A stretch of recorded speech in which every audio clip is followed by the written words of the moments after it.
muita diversão. Vamos juntos nessa, num clima de alto astral. Curtir cada momento num programa especial. Café com café é diversão garantida.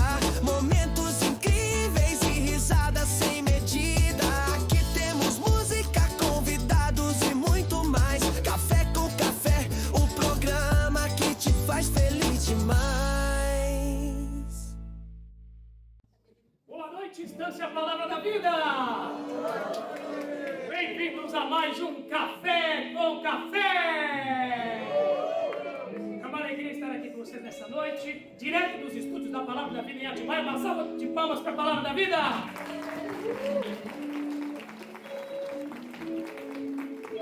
E nós estamos aqui acompanhados de uma banda que teve um upgrade do ano passado para esse, a banda Café com Café!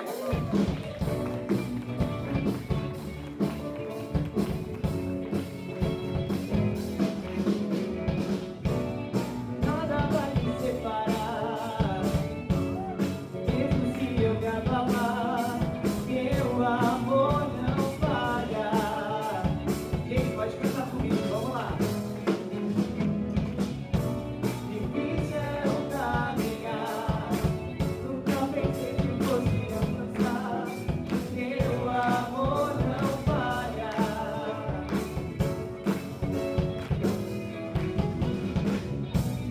Tu és o mesmo pra sempre, meu amor não muda. O choro dura uma noite, a alegria vem pela manhã. Se o mar me enfurecer, eu não tenho o que temer, porque eu sei que me ama. Meu amor não falha. Uou! Uma salva de palmas para a banda Café com Café! Gente, olha só, é muito melhor uma banda dessa aqui do que um traje a rigor, concorda comigo? E nós temos ainda esse ano uma participação especial. Vem aqui, baterista, vem aqui, por favor. Vem aqui, baterista. Você provavelmente não está reconhecendo, mas o nosso baterista, ele é muito famoso, ok? Ele era o vocalista daquela banda Só Pra Contrariar, é o Alexandre Pires. Ok?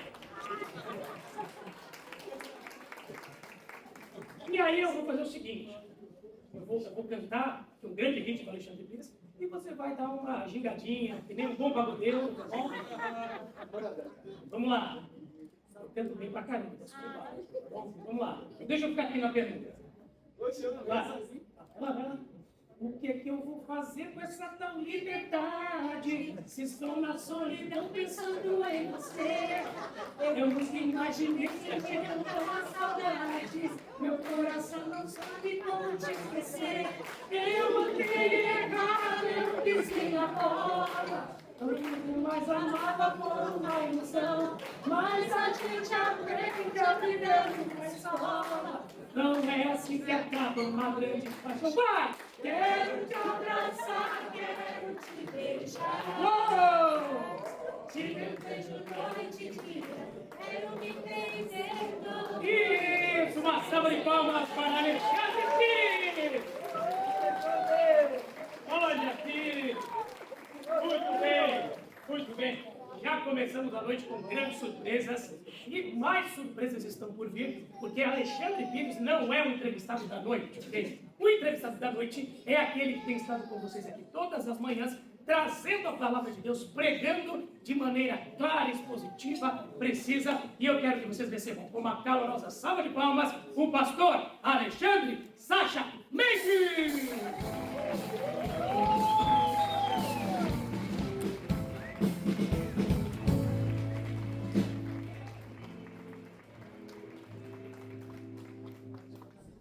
Por favor. Sacha, você já é um frequentador do nosso programa, né? Essa já é a terceira ou quarta edição que você participa aqui, mas as perguntas são novas, que é a primeira aqui nessa semana. Okay? Antes da gente começar, tem várias, hein? O pessoal mandou várias perguntas. Antes da gente começar, Tavinho, cadê o Tavinho? Vem cá, Tavinho. A gente sempre dá a oportunidade de pedir o que quiser da nossa lanchonete, tá bom? Para ir molhando a garganta, quando a gente conversa, tá bom? Fica à vontade, a lanchonete é tua hoje.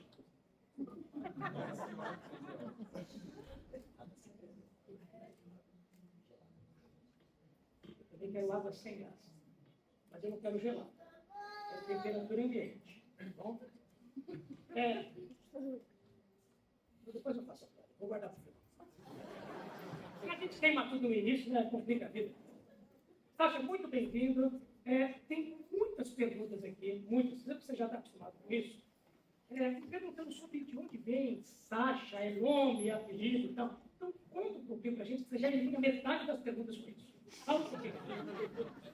Bom, Sasha é meu apelido. Não está em nenhum documento oficial. E Sasha foi dado pela minha mãe quando eu ainda era um bebê. Então, os apelidos comuns de Alexandre, ela não gostava. Ela queria alguma coisa mais masculina.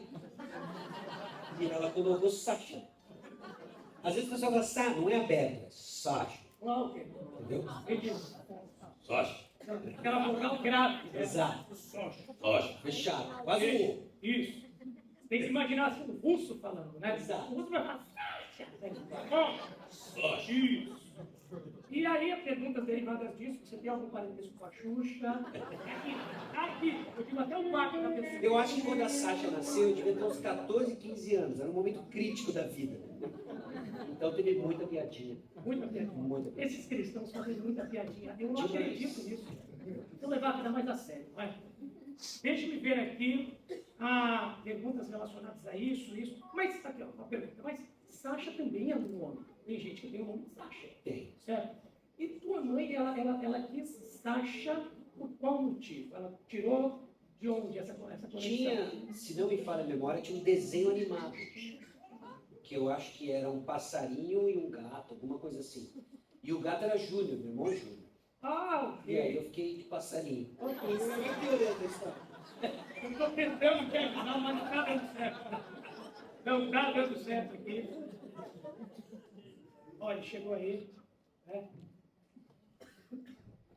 Ô, Sasha, tem uma pergunta aqui sobre a sua formação. Fala pra gente onde você estudou, por onde você passou, conta isso pra gente. Tá, ok. Bom, eu estudei desde o início, assim, desde o... Não precisa contar já de minha infância. Ok. Fala, Foi a parte mais emocionante também. Pós-colégio. Pós-colégio. Isso. Eu estudei economia. Eu saí do ensino médio, fui estudar economia na Universidade de São Paulo. No meio da universidade, do curso de economia, eu tranquei por um ano e fui fazer um ano de Palavra da Vida no campus de Skull Lake, Nova York. Foi ali que eu acredito que Deus começou a mudar toda a minha carreira de formação acadêmica, né? Aí eu voltei, terminei o curso e aí tive um entendimento, teve toda uma jornada aí para entender a caminhada pastoral. Já tinha me formado, estava no mercado de trabalho, então eu entendi que eu deveria migrar para uma formação ministerial. E aí eu vim aqui para o Palavra da Vida, foi onde nós nos conhecemos, correto? No ano de 2003. Sim.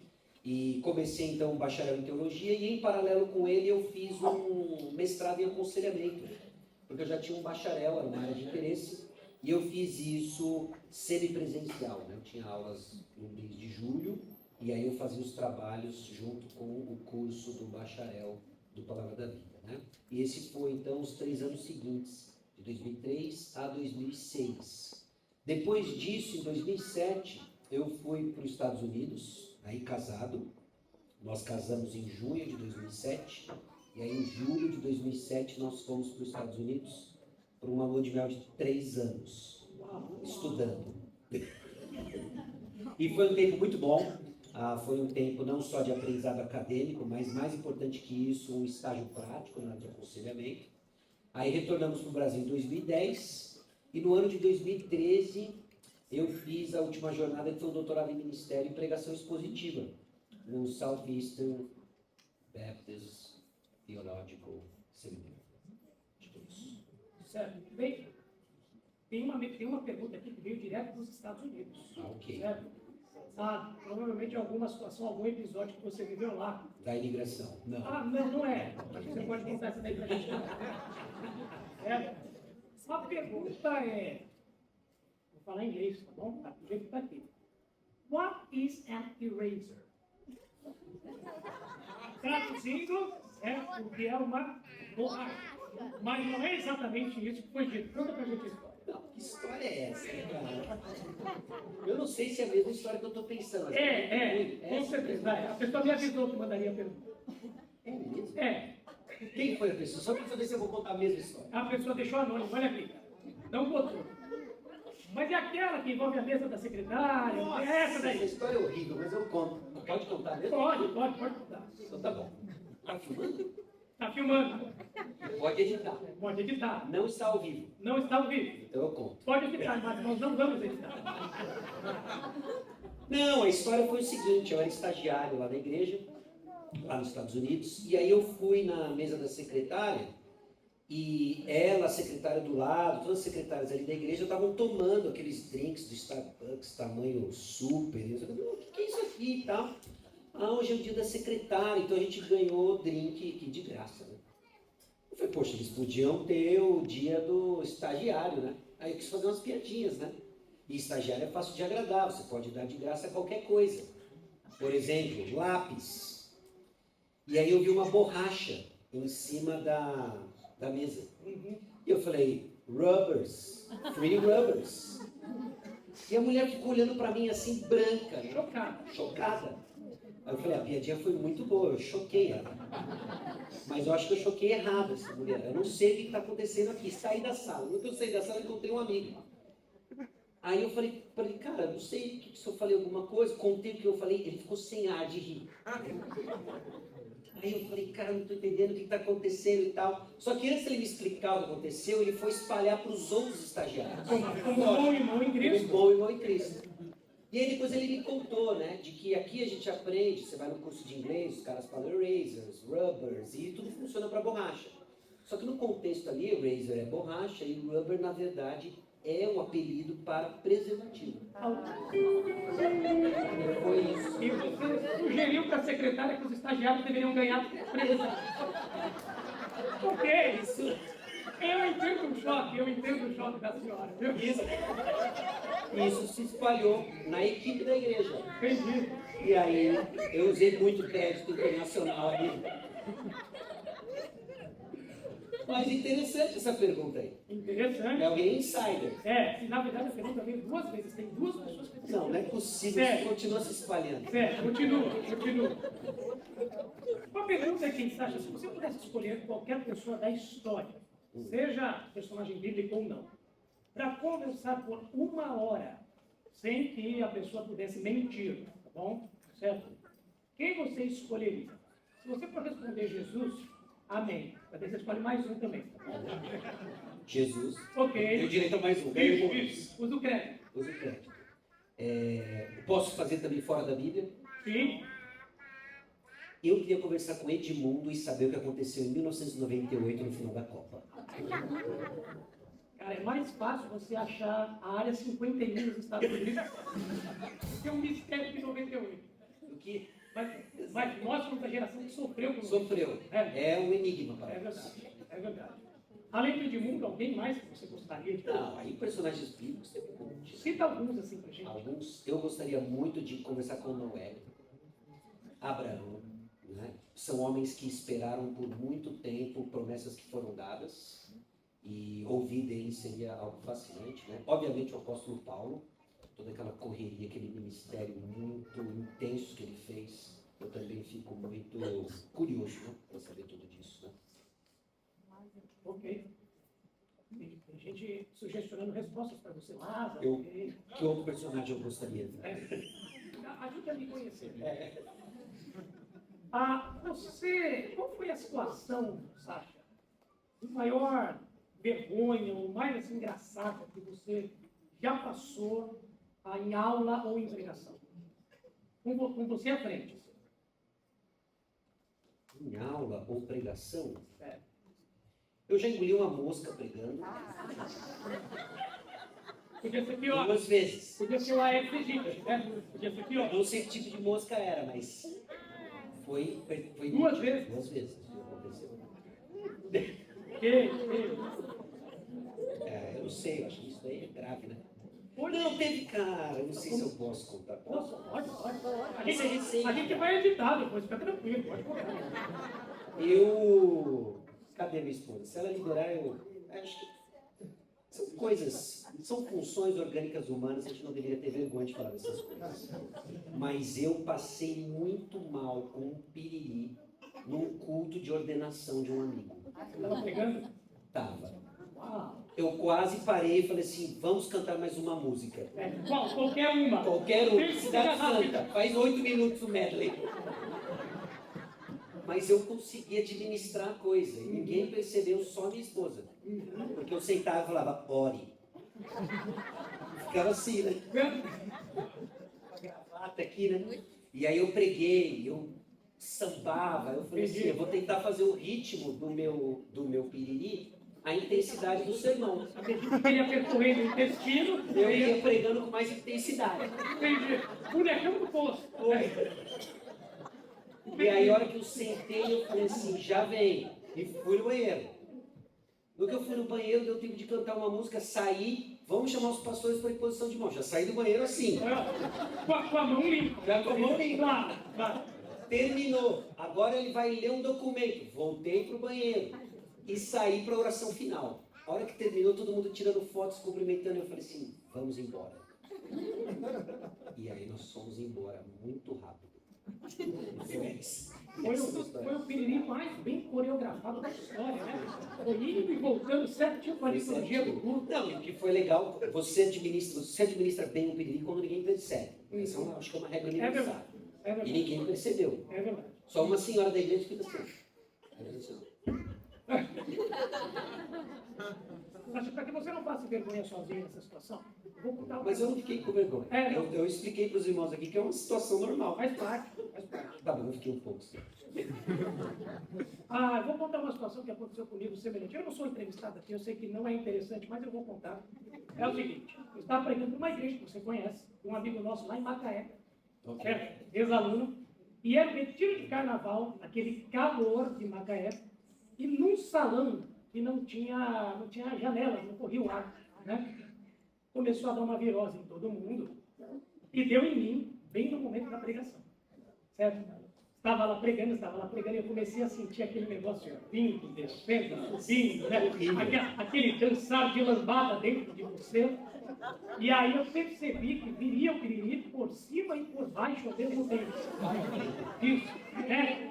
Cara, eu falei, não vai dar, porque eu vou vomitar na senhorinha aqui na frente, não vai funcionar, né? E aí, quando eu cheguei no meu limite, vi que não dá para pedir uma música especial, porque é acampamento, né? Não tem essas coisas.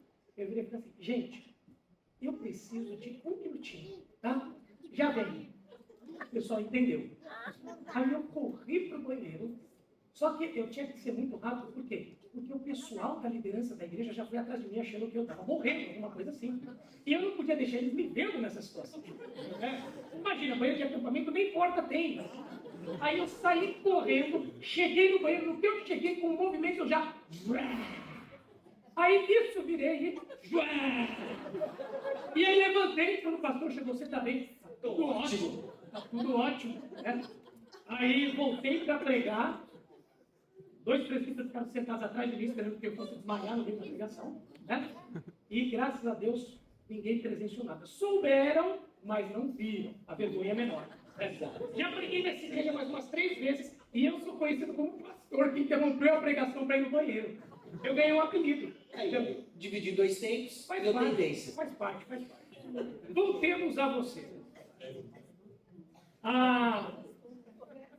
Ao longo da sua vida, da sua caminhada com Deus, no que você já se percebeu assim, preguiçoso? Você falou um pouquinho sobre isso. Em que áreas você percebeu lutas assim? Eu vejo que quando eu estava no último etapa aí da minha formação, né, eu fiz o meu projeto final em Provérbios, né? E conforme eu estudava o livro de Provérbios, eu fui ficando entusiasmado com todo o conteúdo, e aí eu terminei todas as matérias, né, e eu tinha um projeto final para escrever. E por 1 ano e meio eu não fiz absolutamente nada sobre esse projeto, e foi o 1 ano e meio mais difícil do programa, né, que eu agonizava esse projeto. E eu comecei a notar muito de que eu tinha tendência de me manter ocupado, priorizando coisas que que eu poderia fazer, mas que eu não deveria fazer. Você está falando da conclusão do doutorado. Da conclusão do doutorado, né? E foi onde eu vi muito aspecto de preguiça, né? De me manter ocupado, respondendo e-mails ou desenvolvendo currículo, GBD, que seja, né? Quando eram coisas que eu precisava fazer, mas que quando eu sentia que o projeto final iria me desafiar, eu escapava para outras atividades, né? E foi quando eu comecei a ver que tinha muita preguiça ali, né? De simplesmente sentar e falar assim, eu preciso terminar isso aqui, né? Até que acho que Deus usou tudo aquilo que eu estava lendo, inclusive, né? Para falar que eu preciso terminar esse negócio aqui. E aí esse foi um dos aspectos mais óbvios e recentes que eu comecei a observar, né? Uhum. Hoje você está dando aula em quais instituições, acha? Eu não sou professor constante em instituições, mas como professor convidado, né? Em 2021, junto com alguns amigos, nós iniciamos um seminário online, né? O Seminário Foco. O currículo já foi gravado, então eu parei de dar as aulas, né? Todo semestre eu gravava uma matéria, e isso acabou em 2024, né? E eu dou aula na Escola Cristã em São José dos Campos, no ensino médio, né? Uhum. Então esse é constante. Qual é uma matéria específica? É a matéria de orientação para a vida familiar, né? São tópicos na área de aconselhamento, vida cristã, aplicado para os alunos lá. Muito bom. A pessoa que escreve aqui, ela fala sobre isso, sobre a sua atuação como professor. Fiquei sabendo que você é professor. Conte para nós uma situação caótica ou engraçada que já aconteceu em sala de aula. Sala de aula. Isso. Em qualquer nível de ensino que você esteve envolvido.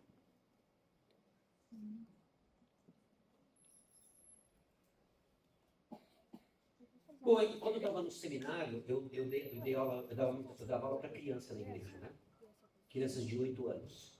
E aí eu lembro uma vez que eu estava dando aula para uma... E inclusive essa era uma criança, né, de 8 anos. Hoje ela cresceu, casou, esposa de missionário. Eu reencontrei ela anos depois e contei para ela essa história. Ela morreu de vergonha, mas até hoje me marcou, né? Porque eu estava dando aula e ela estava assim, olhando para mim, assustada, né? E cada vez que eu falava, ela ficava cada vez mais assustada, até que ela olhou para mim e falou assim, mas por que você está gritando tanto? E eu não percebia, mas a minha tendência, conforme eu ia perdendo o controle da turma, né? Era ir gritando, falando mais alto, né? E ali foi um aprendizado, né? De que, de fato, eu tentava compensar o volume das crianças falando mais alto, né? E enfim, foi uma situação não tão caótica, mas interessante, que eu lembro até hoje dando aula para criança. Né? Uhum. Você se lembra de alguma pergunta inusitada que já recebeu? Uma aula, uma palestra, depois do sermão? Uma pergunta assim, de onde veio isso? Cara, eu tenho uma história bizarra. Eu acho que eu contei. Eles ainda não viram esse Mas eu acho que você não se lembra dessa história. Conta aí. Eu estava dando aula para um grupo de homens, né? E a gente estava falando sobre o papel do marido e etc. E num determinado momento, eu falei, o ponto era você ajudar a viver a vida comum do lar, aquelas coisas todas, né? E o cara levantou a mão e deu um testemunho de que ele ajudava a esposa, porque tinha um recém-nascido nessa questão da amamentação. Todo mundo meio assim, como é que o cara fazia isso? E ele começou a falar de que ele estava tentando amamentar o filho dele. Foi exatamente o que eu falei na hora. Uau! E ele começou a explicar que aquilo era possível e tal. Acabou a aula ali. Porque ele começou a gesticular como que ele estava falando. Acabou, não tinha mais, ele não conseguia falar. Eu fiquei sem ação, né? Normalmente você tem que falar para o cara, você tem que salvar ele dele mesmo, né? Não, meu irmão, esse é um outro assunto. Eu não consegui nem fazer isso. Né? E a aula acabou.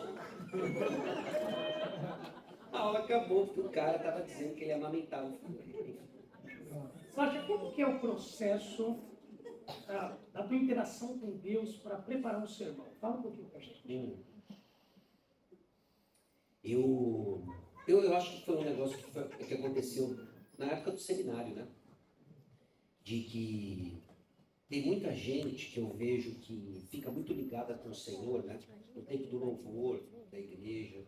Eu tenho momentos especiais com o Senhor no tempo do louvor, mas eu olho para trás e vejo que os momentos mais especiais em que eu fui quebrantado e que lágrimas foram derramadas foi sozinho no escritório estudando. Né? E eu tive um professor que falou assim, mais importante do que você ter o seu tempo devocional, tenha isso também, né? Mas é você fazer o seu estudo ser devocional. Aquilo me marcou muito. Né? E eu tenho o hábito de, no dia que eu prego, no domingo à noite que eu prego, eu gosto de ficar direto na igreja, né? Porque domingo à tarde é o tempo de maior silêncio daquela propriedade. Né? Não tem ninguém lá. Né? E é muito bom ali a interação com o texto, estudando, obviamente, os aspectos técnicos que existem, mas mais do que isso, o que a palavra de Deus diz. Né? Ali meu coração fica sendo enchido cada vez mais daquilo que vai ser pregado.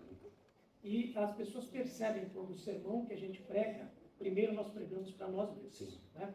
Ele produziu em nós frutos e a gente fala com propriedade, né? Aquilo realmente transformou nossas vidas. Você mencionou um professor, Sasha, tem uma pergunta aqui sobre quem são aquelas pessoas que Deus usou como marcos, como modelos, referências na sua formação. Eu poderia listar vários, né? Eu vejo, eu teve uma época na minha vida que eu ficava um pouco frustrado eu escutava pessoas falando de, eu tenho um mentor, ele me acompanha desde tanto e etc, né? E eu falava assim, puxa, quando é que eu vou ter um cara que vai caminhar comigo o tempo todo e etc? Mas eu olho para trás, eu vejo que Deus me deu talvez algo até mais especial. Foram épocas em que pessoas tiveram palavras, ministérios, intensivos na minha caminhada com o Senhor, ministerial, teológica, que fizeram a diferença. Né? E eu louvo a Deus por isso. Né? Desde o primeiro momento de ingresso aqui no Seminário Bíblico Palavra da Vida, como Deus usou orientadores de grupão, né? Que faziam as perguntas que eu deveria responder, que eu tinha que responder e não queria responder, professores no contexto do seminário, que não só em sala de aula transmitiram o conteúdo, mas foram além dela. Né? Eu lembro do professor Carlos Osvaldo, né? O carinho que ele tinha para conversas fora do contexto de sala de aula, né? Na sala dele, na casa dele, etc. Né? Enfim, eu poderia listar professores que tiveram esse impacto, assim, né? Tem uma pergunta aqui, é uma dúvida, imagino.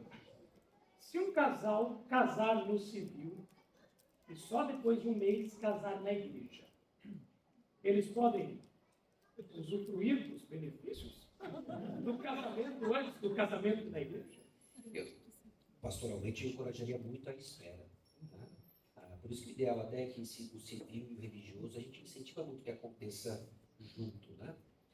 Embora o meu não tenha sido assim por outras razões, né? A gente tinha que dar entrada com visto e etc, e tinha que ter um documento oficial de casado, né? Mas a gente encorajaria que isso acontecesse depois do religioso. Uhum. Mas isso por uma sabedoria? Sabedoria. Sabedoria. Não seria errado, mas seria sábio agir assim. Exatamente. Okay.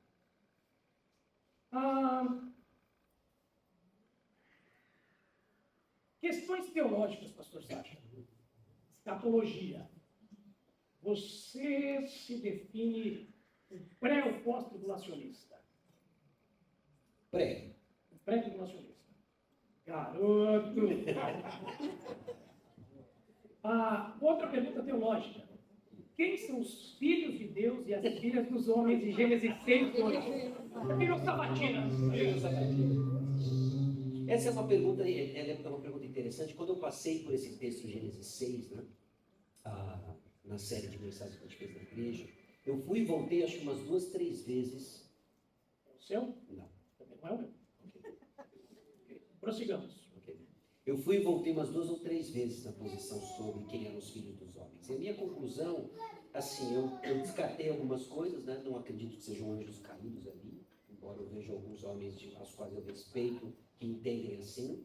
Mas eu fico entre o casamento misto ali, né? De homens que não temiam ao Senhor, com as filhas de homens que temiam ao Senhor, a confusão da descendência, com homens de grande autoridade e poder, né? Tanto é que deles saem pessoas com muita autoridade, etc., que ele descreve lá em Gênesis 6. Grandes guerreiros do passado. Grandes guerreiros do passado. Então eu fico entre esses dois, entendendo que existe margem e boas razões para cair numa delas, né? Embora o texto não vejo que deixa claro o suficiente, tanto é que tem muitas posições aí. O ponto é que não era a intenção de Moisés explanar isso. Exatamente. E o que fica claro são as consequências do que aconteceu. Exatamente. Como você enxerga, pastor Sacha, esse movimento atual de igrejas, né, inclusive em algumas igrejas batistas, que elas possuem donos, entre aspas, né? Aí tem um complemento aqui. Muitas aderiram ao sistema coach, marketing forte. Aí isso tem crescido exponencialmente. Como é que você vê esse movimento? Você concorda que tem um movimento nesse sentido? Tem aparecido algumas coisas assim?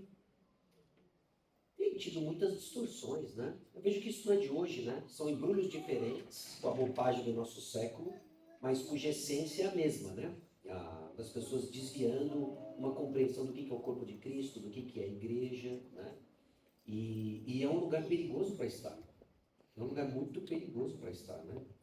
A gente clamar na igreja para ser algo diferente do que Cristo Jesus comprou para ser. Ele é o dono da igreja. Esse é um lugar perigoso para se estar, né? Então, o que eu digo de uma forma urgente é que pessoas que brincam com esse tipo de coisa ou que usam a igreja para o seu benefício próprio, né? Elas têm um lugar especial no juízo do Senhor. Tem uma pergunta relacionada a isso. O que você pensa sobre qual é a missão da igreja? E no Brasil, as igrejas no geral têm cumprido essa missão? Qual é a percepção? Tá aí uma discussão que a gente poderia ficar também um bom tempo conversando, né? Mas eu vejo que a igreja, né? Eu gosto da forma como o pessoal tem sistematizado do Ministério Nove Marcas, né? A igreja como uma embaixada dos céus, né? Eu gosto dessa forma como eles estão colocando, né? Acredito que existe respaldo bíblico para isso, né? A ideia de que a igreja, ela proclama a mensagem de um governante, o governante Cristo Jesus, e ela o representa aqui, né? E aí vem uma pergunta, né, de que a igreja ela poderia fazer muitas coisas, mas quais são as coisas que só a igreja pode fazer? E aí entra a questão da proclamação do evangelho, né? A administração das ordenanças e justamente essa representação, né, a coordenação dessa membresia aqui na igreja, né? Que eu vejo que quando a gente começa a achar que a igreja é um monte de coisa, a gente abandona essas coisas, o evangelho deixa de ser pregado, né? Então, eu diria isso daí, a missão da igreja como a proclamação do evangelho, né? E o corpo de Cristo vivo aqui, né? E há uma clareza de quem está dentro e quem está fora. Você acredita, Sacha, que hoje muitas igrejas estão muito focadas em ser e em fazer aquilo que não necessariamente a igreja foi chamada para ser e fazer? Sim. E eu acho que muitas vezes, isso vestido de boas obras, né? Como por exemplo, atos de misericórdia, etc., né? E aí a gente começa a ver que isso lentamente vai transformando a igreja numa ONG, né? Em detrimento da pregação e a clareza do evangelho. Tem uma pergunta aqui sobre igreja, sobre grupo de WhatsApp da igreja. Okay? A pergunta é, se Salomão tivesse WhatsApp, qual provérbio ele mandaria mais no grupo da igreja? Da sua igreja, na verdade, do grupo da sua igreja. Imagina que ele está no grupo da sua igreja. Qual que você acha que ele mandaria? Pensa aí.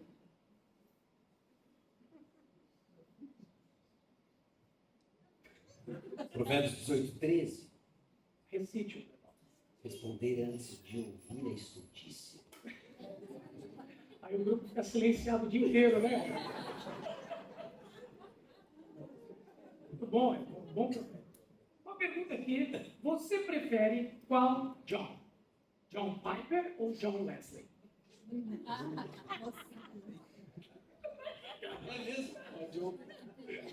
São dois Johns. Interessante. John Piper, eu gosto do John Piper, mas o John Piper, ele não é um cara simples de entender, né? Não. Não é. Eu tive, inclusive, uma interação com algumas obras dele na época do doutorado, né? E aí a gente lia os textos e depois a gente tinha aquele negócio de mesa redonda para conversar sobre isso. E o pessoal todo entusiasmado, falando do John Piper, e eu meio quieto, assim, meio encabulado, até que eu tomei coragem e falei assim, olha, eu preciso dizer que eu não sei se eu entendi tudo. E aí o professor olhou para mim, cara, e deu uma daquelas palavras com um bálsamo, né? Ele falou, você e metade do globo terrestre, né? E aí eu falei, sensacional, estou em casa então, né? Eu tenho desculpa dada pelo professor para não entender tudo que ele fala, né? Mas eu gosto de ver que ele acredita em tudo que ele fala. E por isso eu aprecio demais o John Piper, né? Um homem que ele transpira convicção, que molda a vida dele, as coisas que ele coloca. Às vezes eu olho e falo assim, eu não sei se eu entendi tudo, mas a glória de Deus está no ar. E isso eu acho muito legal. A plena satisfação na glória de Deus. Né? Eu Sensacional. acho que a gente estava numa conferência em que o Piper, ele falou assim, eu não sei por que me chamam para pregar. Eu tenho uma única mensagem, eu sempre falo a mesma coisa de maneira diferente. E sobre John Wesley, você tem algum conhecimento? Eu não sou tão familiarizado assim com John Wesley. Né? Eu Acho que é algo muito voltado para metodistas. Os metodistas estudam muito, né, a teologia de Wesley. eu estou até com receio aqui de falar uma besteira, né? Porque eu lembro que eu fui fazer eu passei pelo túmulo dele, eu acho. E um amigo meu contou um pouco da história dele, né? E eu acho que ele teve um casamento difícil com ele, né? Quando eu soube daquela história, parece assim, eu não tinha tanta familiaridade com ele, mas ali me trouxe uma profunda reflexão, né? Esse foi um cara tremendamente usado pelo Senhor, sem dúvidas, né? Apesar dele. Né? E que Deus nos use por causa da graça dele, não simplesmente apesar de nós. Né? É possível que essa pergunta ela tenha vindo de alguém com uma ideia de colocar aqui dois polos, né? Um expoente de uma teologia calvinista e um expoente de uma teologia arminiana, né? Eu lembro de George Whitefield, que era grande amigo de John Wesley, embora ele fosse um calvinista e o Wesley um arminiano. Perguntaram para Whitefield, você acha que você vai encontrar com John Wesley no céu? Tem essa visão assim de que, porque ele tem uma teologia diferente, ele não é crente. E a resposta de Whitefield foi sensacional. Ele disse assim, não, eu não vou encontrar com Wesley no céu. Não, ele vai estar tão mais próximo do trono de Deus do que eu, que nem que eu tente enxergar, eu não vou nem conseguir vê-lo. Então, ele entendendo que, no final do dia, né, essas definições teológicas, elas não definem, de fato, o básico, que é a fé em Cristo como nosso Salvador. Que conselho você daria, pastor Sacha, para pais e adolescentes no mundo atual, VUCA, ok? Para que cresçam de forma saudável conforme a palavra de Deus? Qual é o maior desafio dos pais? Eu sei que você tem um curso sobre isso. Fala um pouquinho para a gente. Eu vejo que... Eu acho que o maior desafio hoje, eu acho que volta para a nossa questão da caminhada com o Senhor mesmo, né? Vão ter sempre barulhos novos, né? Sempre vai ter novas modas, sempre vão ter... Eu olho até pelo mesmo pro ano passado, né? E vejo... Tiveram tantas épocas, né? Tantas modas, tantas coisas que foram... Ventos de doutrinas que passaram. E se tem uma coisa que prevalece é a palavra de Deus. Né? Da gente não se intimidar no uso da palavra de Deus, da gente não se esquivar de usar a palavra de Deus para a compreensão do nosso mundo ao redor. Esteja atento ao mundo ao redor e esteja com o dedo fixo na palavra de Deus, que ela vai iluminar os nossos olhos. Ela faz isso. Né? E eu encorajaria fortemente os pais a isso. Né? A esperar de que vão haver conflitos. A gente falou sobre isso, acho que no primeiro dia, né? De que a repreensão, o ensino, ela traz confrontação, ela traz repreensão, e isso fatalmente gera conflitos. Então ajuste a sua expectativa de que a coisa vai ser difícil, é uma batalha, e siga firme, convicto de que a palavra de Deus vai fazer o seu efeito. Qual foi o momento, Sacha, que... Peraí, antes, a gente faz seminário e a gente aprende teologia, mas a gente não aprende a ser pastor no seminário. A gente aprende a ser pastor na igreja, pastoreando a igreja. Qual foi o momento em que você se deu conta disso?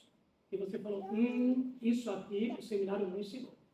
Quando que aconteceu isso na sua jornada? Eu acho que o aspecto mais forte disso foi no que se referia à eclesiologia. Né? Quando eu via e liderança. Né? Acho que foram dois aspectos que eu penei e ainda me vejo penando, né? Assim, puxa, isso daqui é algo que o seminário... E lógico, não tem como o seminário te preparar para todas as situações da vida, né? Acho que nem deve ser essa proposta mesmo, né? Não tem como fazer isso em 4, 5 anos, né? Então foram desses dois aspectos, né? Tanto na questão de eclesiologia, de entender de uma forma prática e bíblica como administrar eclesiologicamente a igreja, e também na área de liderança, né? O que significava liderar as pessoas, né? Às vezes a gente fica preso em estereótipos, é sempre ter certeza das coisas, é falar grosso, é não titubear em público. E aí você começa a ver, não, a ideia de Jesus é de serviço, né? E o que significa esse serviço, né?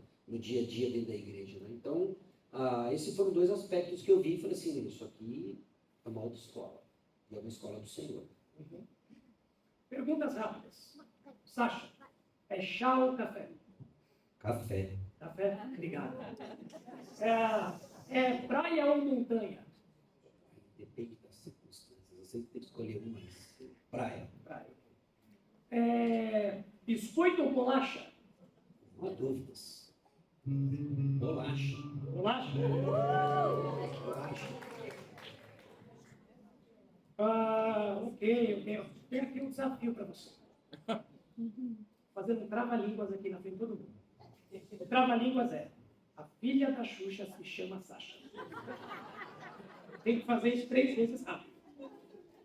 A filha da Xuxa se chama Sasha. A filha da Xuxa se chama Chassa.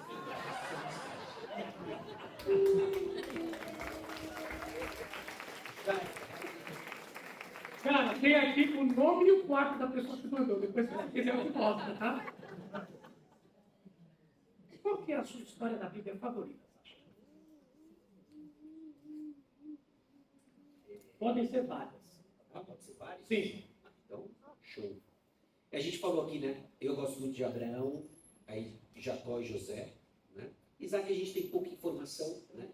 Mas eu fui muito impactado ao estudar a história de Abraão, Jacó e José. Né?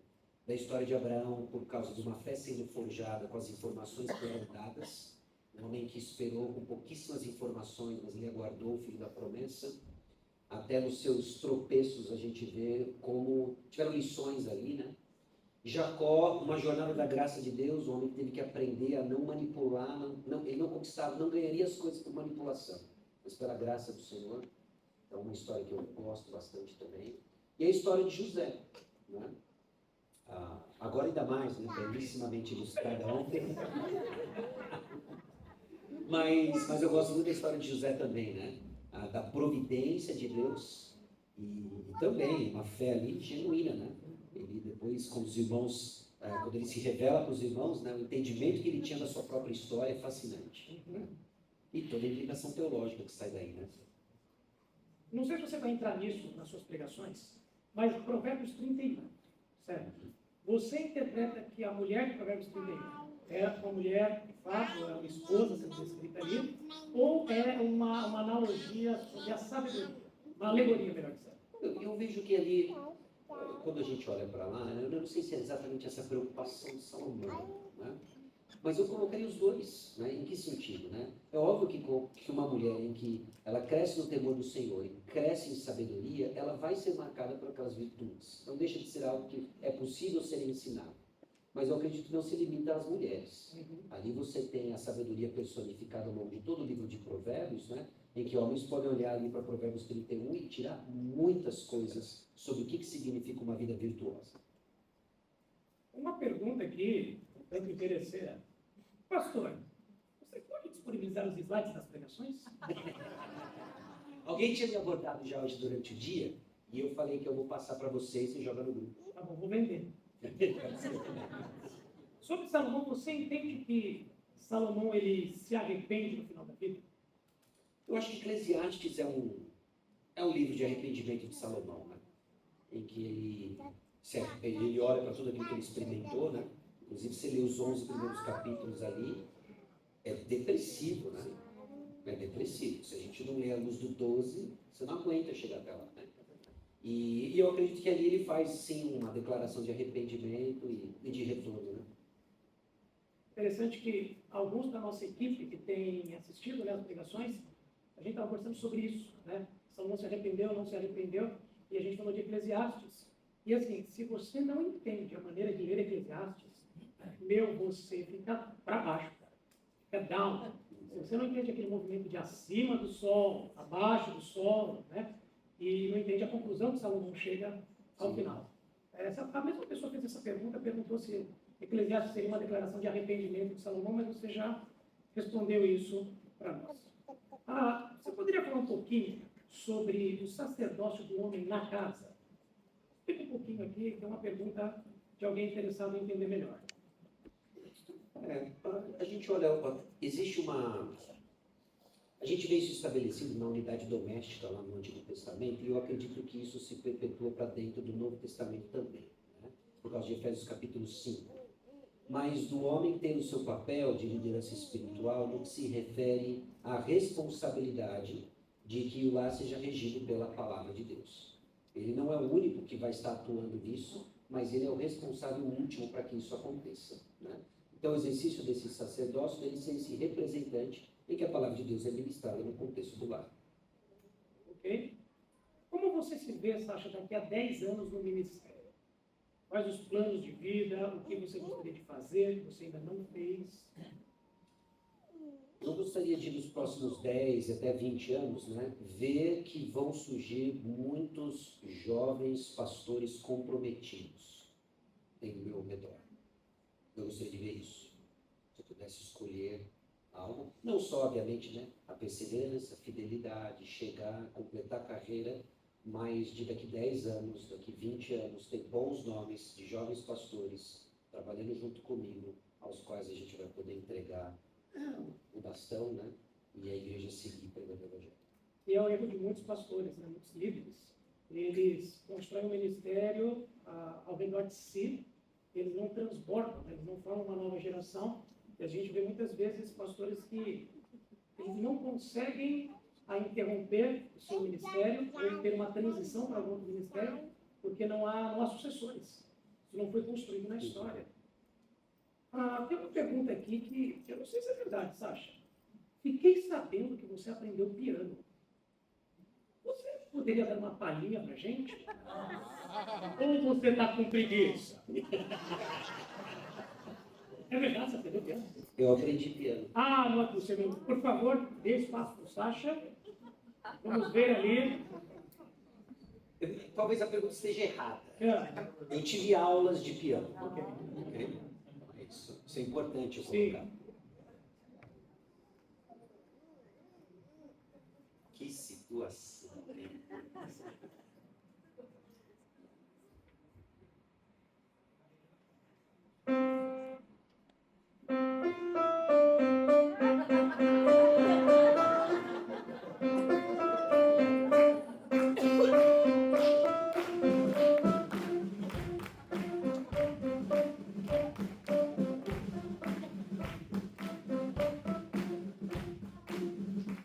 Uau!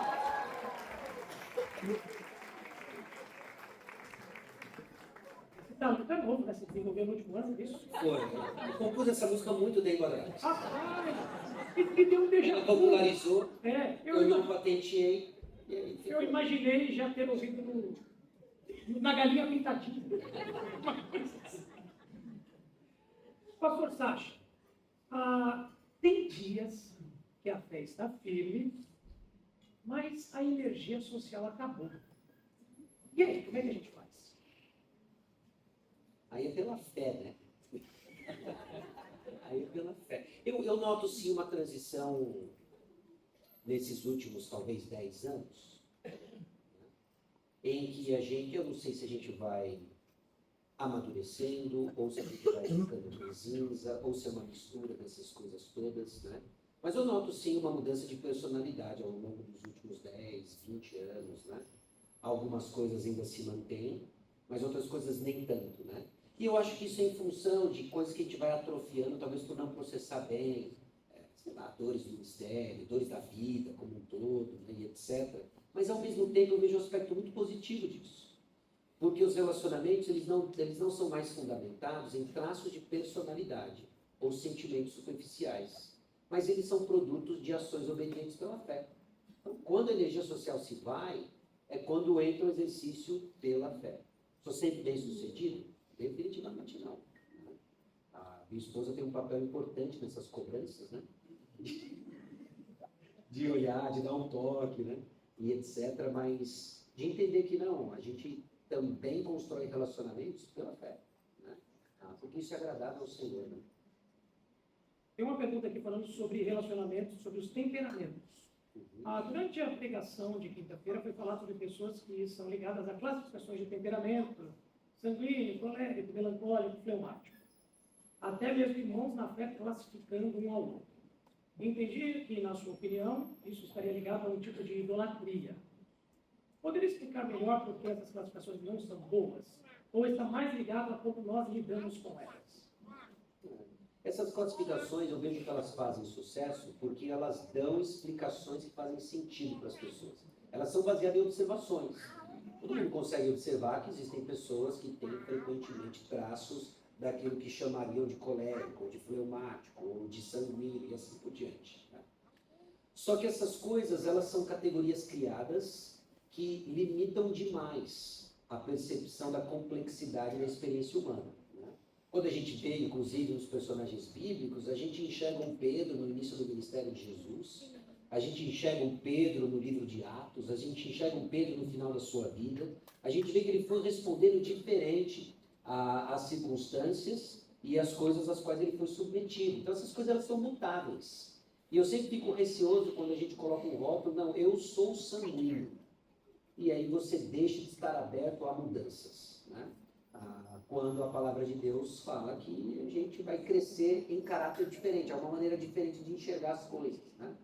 Se isso é vinculado ou não a uma idolatria, talvez a gente teria que ter um pouco mais de elementos para entender até o que está por trás da pergunta, mas certamente sim, se a gente não está sendo transformado em imagem de Cristo, a imagem de qualquer outra coisa, é porque a gente está adorando a qualquer outra pessoa, a qualquer outra coisa. Uma pergunta também sobre as pregações. Numa das pregações foi falado bastante sobre a questão da preguiça, né, sobre jovens preguiçosos. Aí a pergunta é, e quando o provedor do lar é que é preguiçoso?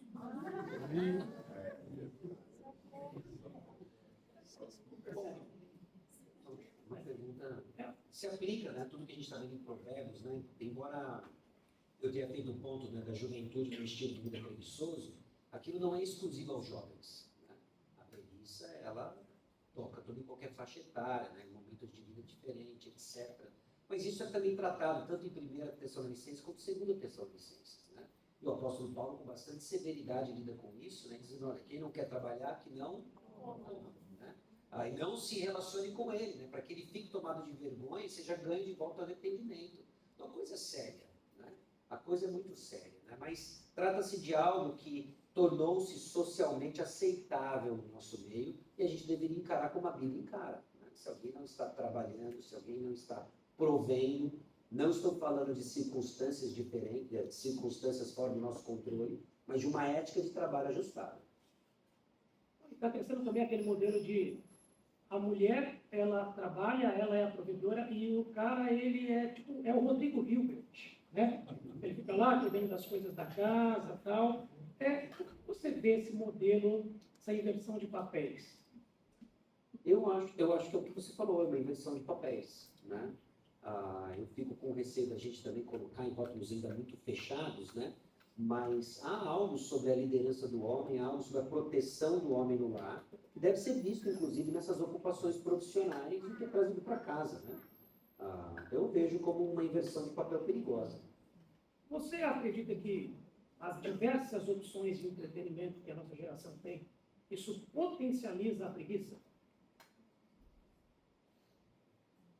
Sim, eu gostei do termo que você colocou, potencializa. Né? Ela já está lá, é um problema do coração, isso traz à tona. Né? Treina o nosso coração nessa gratificação imediata e a gente fica constantemente distraído, seja por redes sociais, seja... Eu converso bastante isso com a minha esposa, né? De como é diferente para as crianças hoje a experiência de televisão do que foi da nossa época, né? A gente é da época do filme tela quente, que você não poderia assistir em época de aula, que acabava tarde na segunda-feira, terça-feira tinha que acordar cedo, mas quando você conseguia assistir era dividido em intervalos, tinha o plim-plim, intervalo comercial, né? Você não escolhia o filme, era o filme que a Rede Globo escolhia para você, que o SBT escolhia para você, e hoje a criançada tem um catálogo de opções, com 2, 3, 4, 5 serviços de streaming, né? E que está disponível para eles, né? E não há mais a espera, não há mais a administração disso para... Não, vamos esperar, esse é um dia especial que a gente vai assistir. É tudo ali na hora, né? E eu acho que isso é danoso, né? A gente vê efeitos ruins disso, né?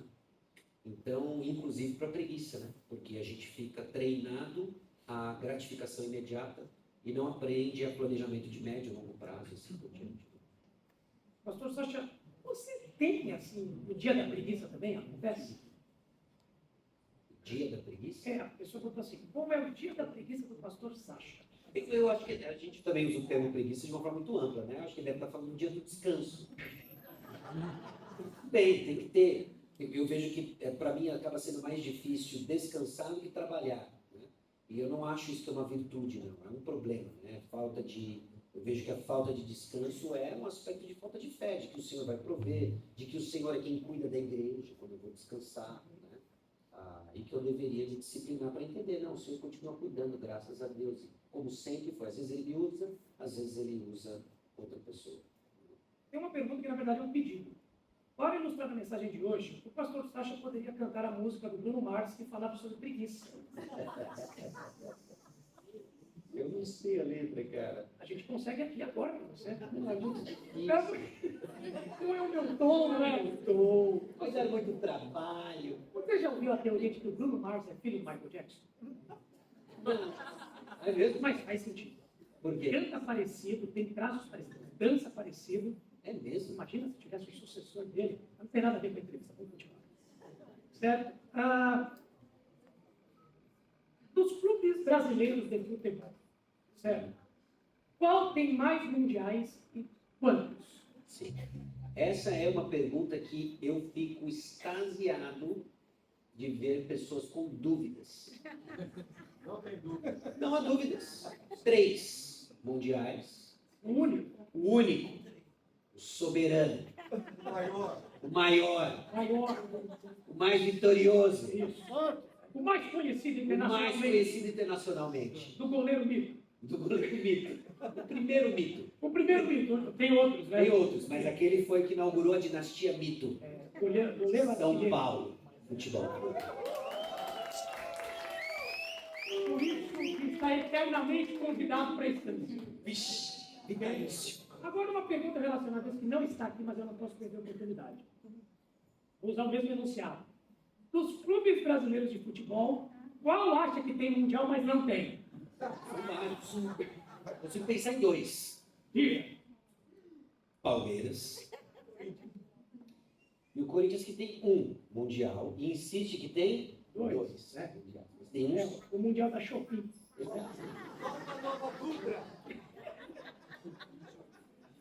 Sacha, você ainda sente aquele frio na barriga quando vai pregar?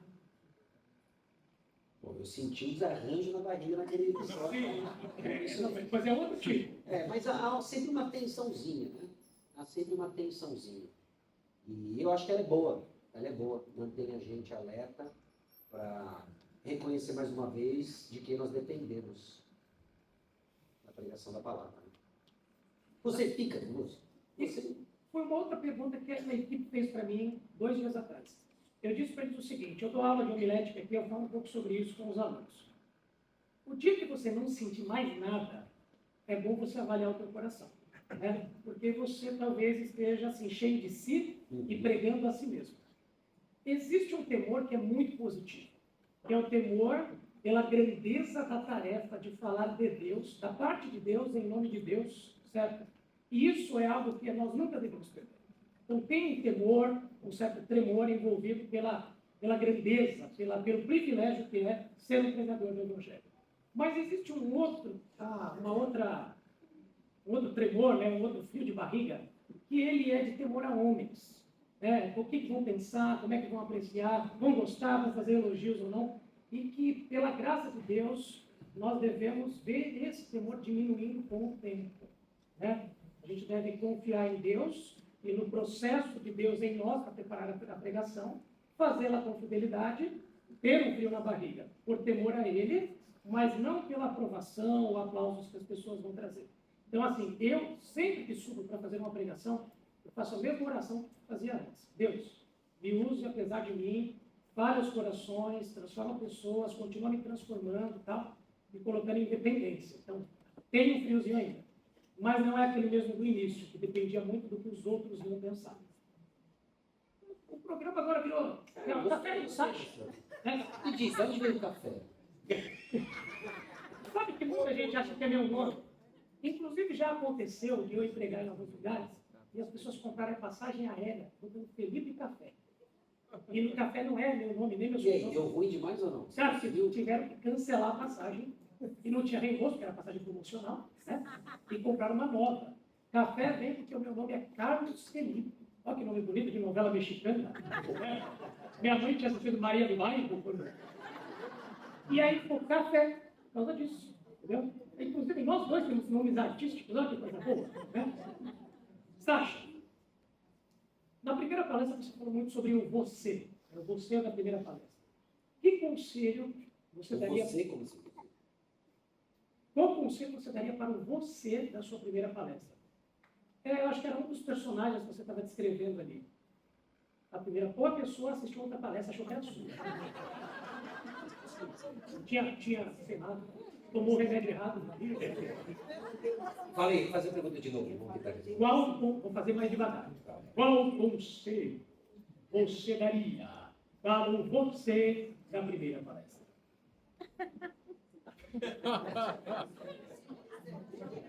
Dá um conselho genérico, seja feliz. Olha que melhor. Pô, eu não sei se eu entendi a pergunta. Eu não sei como é que eu interagir com ela. Bem, se a pessoa depois quiser perguntar para você no particular, fique à vontade. E, Sasha, tem aqui algumas perguntas sobre a sua família. Ok. Certo? Pastor, apresenta a sua família, fala um pouco de onde vocês são, como vocês se conheceram, e esse é o momento que a gente convoca para vir aqui. A sua esposa, eu sei, a minha esposa também morre nesse momento, mas vamos lá. Quero chamar aqui ela, a esposa do pastor Sasha. Ana, vem para cá!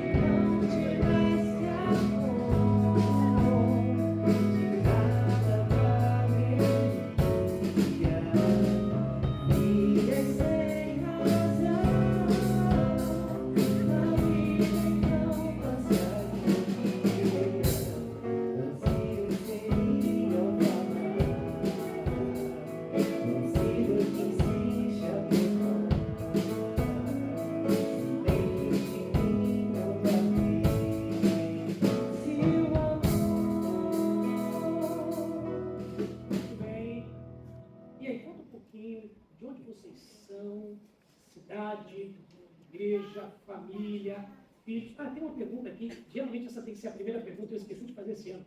Seu filho Pedro continua solteiro? Continua. Bem, tem gente animada com isso. Ele não veio esse ano, está trabalhando lá na Palavra do Sul, né?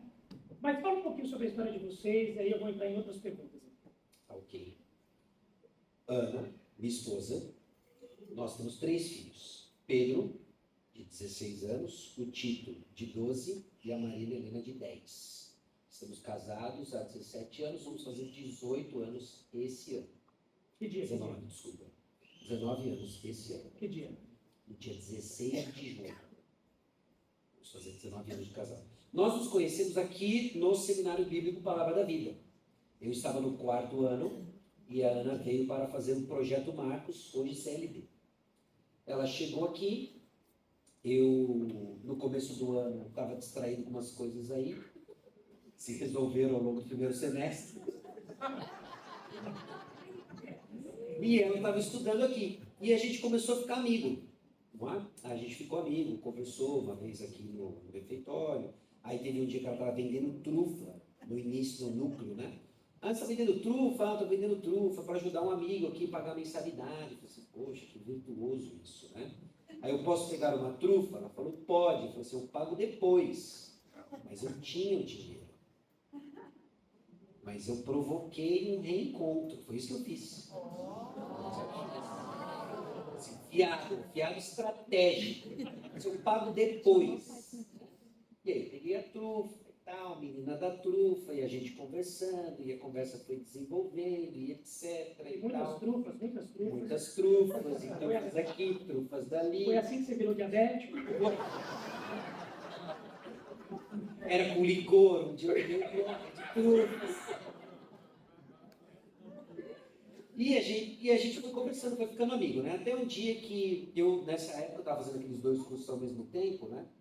E eu estudava muito no dormitório, né? Era onde eu conseguia me concentrar, mas de repente eu comecei a estudar na biblioteca. Na biblioteca. E um dia a gente estava estudando na biblioteca, né? E eu falei assim, foi muito ridículo, mas Deus usou isso de uma forma. Eu falei assim, eu tô com uma foto do meu avô aqui, você quer ver? Eu estou contando a minha perspectiva, mas tem toda uma história rolando atrás disso. E aí eu mostrei a foto do meu avô. E quando ela olhou a foto do meu avô, estava o meu primo do lado, e a sua esposa, meu outro primo, irmão dele, e a esposa. Ela falou, quem são esses? São meus primos. E ela ficou parada assim, olhando a foto. E aí eu fui descobrir isso depois. O que aconteceu? Esse meu primo casou com uma das melhores amigas dela de infância. E aí teve um momento da nossa vida que eu estava distraído, ela estava distraída, o Senhor tirou essas distrações. E aí a minha esposa do meu primo começou a falar para ela, você tem que conhecer o primo do Márcio, você tem que conhecer o primo do Márcio. E ela, vamos ver, sabe aqueles negócios bombados assim, vamos marcar um jantar, ele é batista, você também vai ter tudo a ver e tal, vamos ver. Ah, mas eu vou para a palavra da vida. Não, porque ele está estudando lá, ele está lá no 5º ano e tal, você vai conhecer ele. Aí ela veio, ela esqueceu Sasha e pensou que eu estava no 5º ano. Aí você lembra no 5º ano, né? Os alunos vinham, eles faziam estágio e eles vinham para algumas aulas modulares. E toda vez que via o pessoal do 5º ano, ela ficava, quem é esse primo do Márcio? Porque ela esqueceu Sasha, entendeu? Sasha ela esqueceu. Como José foi esquecido, a providência do Senhor, só isso explica. Acredita que Deus usa essas coisas. Aí, e ela procurando esse aluno do 5º ano e nunca achava, né? Não sabia quem era. E eu lá. Então, quando ela viu a foto, aí ela quase me beijou na boca. Tomara de uma convicção! Eu falei, não, a gente não pode, não quero saber. Eu nasci pra você! Eu nasci pra você. Não, ela não falou nada, ela ficou quieta, mas dentro. Claro que eu não fiz isso. Vou deixar bem claro, tá? Essa é a versão dele. Essa é a versão com o café que eu ouvi. E aí ela ficou quieta, não falou nada, mas eu só soube meses depois, né? E daí ela ligou para a mãe dela, falou assim, mãe, acabou a oração, foi respondida. Mas aí, porque as coisas foram caminhando, né? Aí ela terminou esse ano e ela morava em São José dos Campos, né? E eu tenho muito parente em São José. Minha avó morava em São José, né? Muito saudade da minha avó. Aí comecei a visitar muito minha avó. Visitava minha avó, estava lá 20 minutos com ela, depois saí, passava o dia inteiro falando e tudo mais, né? Mas aí foi esse processo aí que a gente foi caminhando, né? Contem a sua perspectiva. Tudo é verdadeiro, só que não tem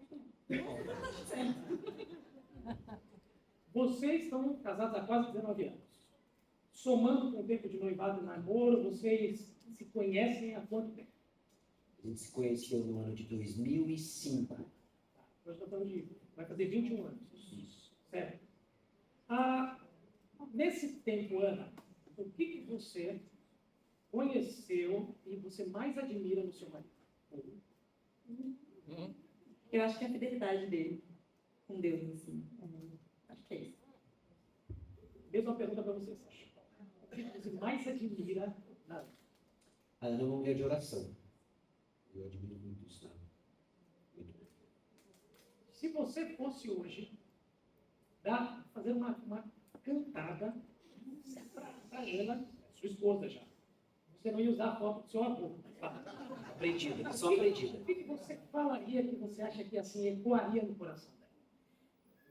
Mina, ora por mim. Eu tô desarrando de ora por mim. Hora de entregar. Uma pergunta, olha aqui, a pessoa não botou o nome. Uma pergunta para os dois. Tá bom? Vocês podem confabular e responder sem problema. Sogra é família? Sim, claro. Vocês têm um relacionamento muito próximo, né, com a família André. Eu acho isso bonito, admirável, certo? Seus pais estão aqui hospedados, né? Está aqui. E eu vejo que sempre que já é a terceiro ou quarto ano que vocês vêm aqui, né? O preletor, Sacha, e a família sempre está junto. Seus pais estão aqui essa noite, Sacha? Não. Estão aqui também? Não, meus pais não. Certo? Só aqui. Mas eles estão vivos, né? Bom de saber. Então, mas eu vejo que eles são muito próximos, né? O que não é muito comum em alguns relacionamentos. Fala pra gente um pouquinho como que é essa dinâmica de construir bons relacionamentos com o sogro e a sogra. Bom, eu gosto muito dos meus sogros, não é porque eles estão aqui não, né? Mas, de fato, de fácil relacionamento, fácil de gostar deles. Eu costumo dizer que se alguém tem um problema com a minha sogra, por exemplo, eu já sei que o problema é a pessoa, né? Ela é muito fácil de lidar, é muito tranquila, muito bem-humorada, etc. E meu sogro é um pensador, é um homem que eu admiro muito. E tem uma história sobre esses relacionamentos que eu não sei se a gente já contou de uma forma explícita, da nossa perspectiva, né? Mas que foi, eu lembro uma vez que a gente estava planejando tirar férias, eu não lembro a ordem que foi, mas foi mais ou menos assim. Olha, a gente achou um lugar legal para a gente passar uma semana juntos e tal, vamos convidar seus pais? Eu não lembro qual que é, se eram os meus pais ou os pais dela. Eu sei que o que acabou acontecendo é que a gente desafiou os dois pais a irem. E na época a gente tinha 2 filhos, né? O Pedro, ele devia ter uns 5 anos, o Tito era bebezinho, né? Devia ter 1 ano. 4 e 3. 4, enfim, bem pequenos, né? E a gente falou assim, nossa, vai ser muito legal, né? Se eles puderem ir. Pô, vai ter 4 babysitters lá, cara. Né? E a gente vai poder dar uma descansada e tal, inclusive. E vai pro quarto da vovó, vai com o vovô. E a gente tinha uma intenção meio ruim. Tinha uma agenda. E aí eles toparam, vamos ver o que vai acontecer e tal. E a gente foi, e assim, logo no primeiro dia a gente viu que deu muito ruim nosso plano. Porque eles se deram bem, cara. E a gente ficou de fora. Aí eles conversavam, batiam um papo, ficavam conversando até a noite, vamos não sei aonde. Aqueles programas de adulto que a gente com o bebê no colo não podia ir. E a gente falou, cara, deu muito ruim. E assim até hoje. E aí, cara, aí teve uma segunda viagem que a gente foi a mesma coisa. Aí não teve a terceira porque a gente já não foi chamado, entendeu? Eu ficava sabendo, depois os caras saíram, ficava sabendo coisa do meu pai, pelo meu sogro. Eu falei, meu pai nem me falou isso. E aí foi isso, cara, rodando. Eles têm uma grande amizade. Aí eles ficaram bem amigos. Muito bom, muito bom. Qual era a música favorita de vocês? Pode ser uma de um, outra do outro.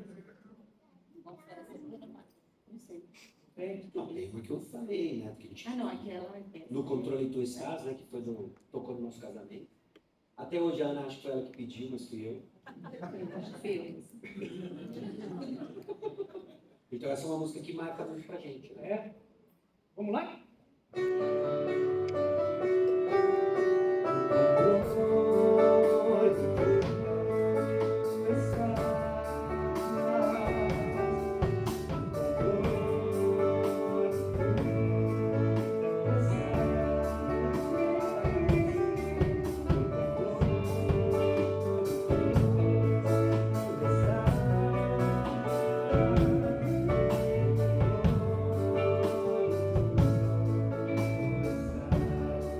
Eu vou convidar todo mundo a cantar, porque essa é bem fácil, tá bom? A gente só fala do controle do Estás. Vamos lá?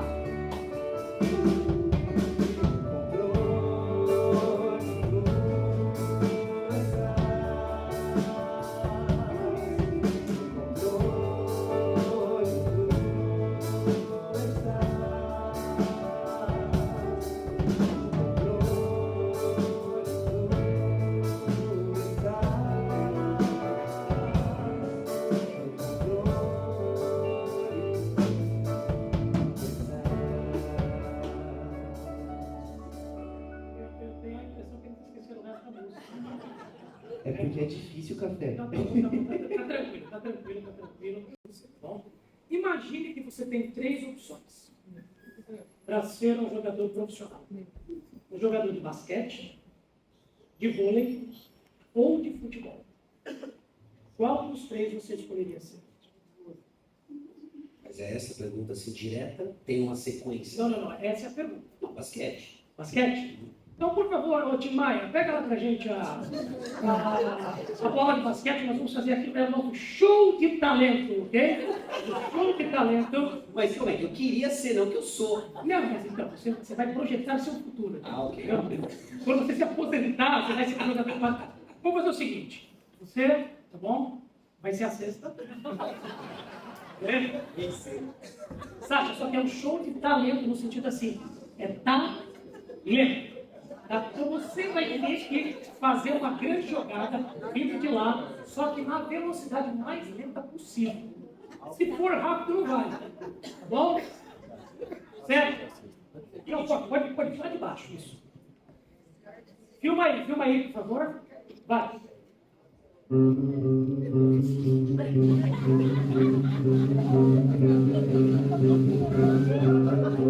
Driblou, muito bem.